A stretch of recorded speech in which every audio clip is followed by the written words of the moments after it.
आज हम चाहेंगे और हम फिर अपील करते हैं माननीय प्रधानमंत्री जी से कि आप जो मंत्रिमंडल यहां पहुंच रहा है स्वयं बात कीजिए। अगर उन्होंने विल पावर दिखा दी तो मुझे लगता है समस्या का समाधान निकल जाएगा, अन्यथा हमें पीसफुल आंदोलन करने का हक देना चाहिए। जो हम लागत खर्चा लगा रहे हैं, जैसे बीज है, उर्वरक हैं, पेस्टिसाइड हैं, खेती मशीनरी है, लेबर्स है, इनके खर्चे लगातार बढ़ रहे हैं। लगातार हमारे ऊपर इनका बोझ पड़ रहा है। लेकिन जो हमें फसलों के दाम दिए जाते हैं और वो कभी भी हमें उचित नहीं मिले। जैसे हम एमएसपी कहते हैं, तो इसको थोड़ा सा देखेंगे, मिनिमम सपोर्ट प्राइस। तो कम से कम जो सहायता मूल्य हमें दिया जाता है, इसके नाम से ही स्पष्ट होता भी हमें कभी भी उचित मूल्य नहीं दिया गया। और इसलिए देश की पार्लियामेंट में ये बोला गया कि 118 किसान खेत मजदूर रोज कर्ज के कारण खुदकुशी कर रहे हैं। और अगर भारत की दशा देखें तो लोग लगातार खेती छोड़ भी रहे हैं।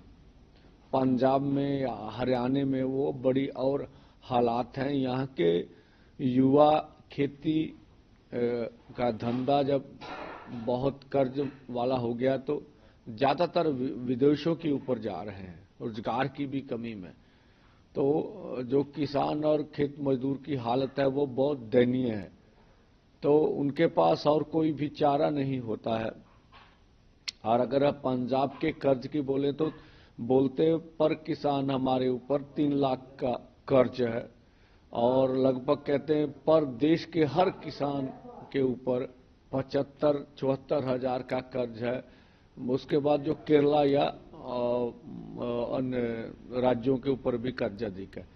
तो ये इस हालत से हमें निकालने के लिए जो हमने पीसफुली ढंग से आंदोलन का रास्ता अपनाया था, तो आज वार्ता हो रही है। और जो हमने केंद्र के समक्ष अपनी बात रखी है कि देखिए, जो खेती संकट है इस समय बहुत बड़ा हो गया है।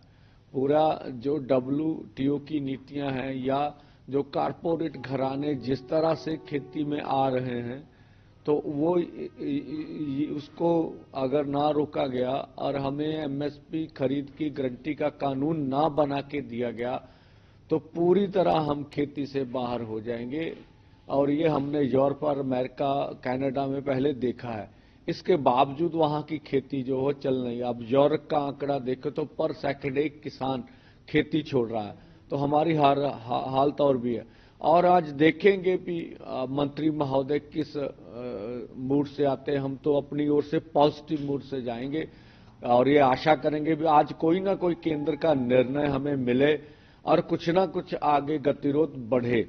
और एमएसपी खरीद की गारंटी का कानून और जैसे C2+ 50% ये बात, और किसान मजदूर की कर्ज माफी, ये बड़ी मांगे हैं। और हम जब केंद्र कमेटी की बात कहता है तो हम बोलते हैं कि जब माननीय प्रधानमंत्री जी मुख्यमंत्री थे तो तब कंज्यूमर अफेयर कमेटी के चेयरपर्सन थे। तो उन्होंने तब एमएसपी खरीद की गारंटी का कानून बनाने की बात स्वयं लिखी थी, कही थी। और वो जो उन्होंने रिपोर्ट दी थी वो बहुत सी स्टडी के ऊपर निर्भर थी। उसके अलावा हमने कहा 2018 में तत्कालीन खेतीबाड़ी मंत्री ने हमें लिख कर दिया है C2+ 50% के अनुसार आप फसलों के दाम हम निश्चित करेंगे। तो हमने जबलपुर हाई कोर्ट का फैसला भी उनके सामने रखा है कि किसी भी किसान की जो एमएसपी से नीचे फसल नहीं बिकनी चाहिए। और देश दुनिया की और भी स्टडी के बारे में बोल रहे हैं। और इसलिए आज हम चाहेंगे और हम फिर अपील करते हैं माननीय प्रधानमंत्री जी से कि आप जो मंत्रिमंडल यहां पहुंच रहा है स्वयं बात कीजिए। गृह मंत्री जी से बोलते हैं निर्णय तो देश के प्रधानमंत्री जी ने करना है। अगर उन्होंने विल पावर दिखा दी तो मुझे लगता है समस्या का समाधान निकल जाएगा। अन्यथा हमें पीसफुल आंदोलन करने का हक देना चाहिए।